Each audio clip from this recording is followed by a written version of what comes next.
is back to ball again. It's on your last game, didn't it? Whenever he scored, Australia have never lost. He's had that 10 occasions. Gets out of the end, of course, but it comes from nothing. It's like Japan's goal. Set piece. Great lead from Kale. Back post here. Here's the far quarter now. Cole in the corner. Oh, it's got it! Australia have a second goal. And it's Timmy Kale again.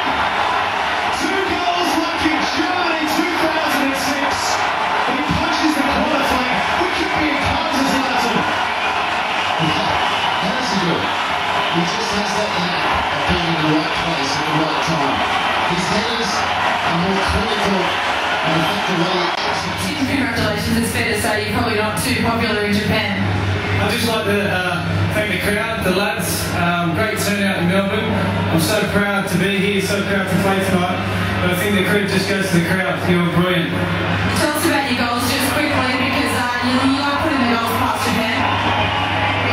As I said, I just want to thank the crowd. I enjoyed the game. Japan, great team.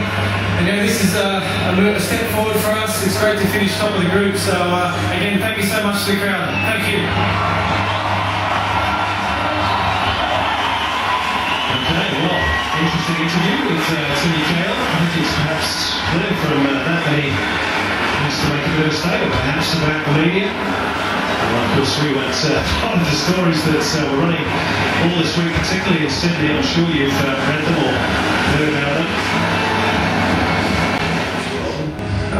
There are certain people, not necessarily the news organisation, but certain people that especially can be close to you, who are the scum of the earth and who think by basically trying to pull somebody else's house down will make their own house look better. And what happened to Timmy in these last couple of weeks is just wrong. It's on Australia and it's wrong. But just one thing I want to say to Timmy, just don't let this put you off the media in general, you know? Because I think that may have been the aim of the people who try to do that to you, so basically you become less marketable. You are as marketable stars we've got in any sport.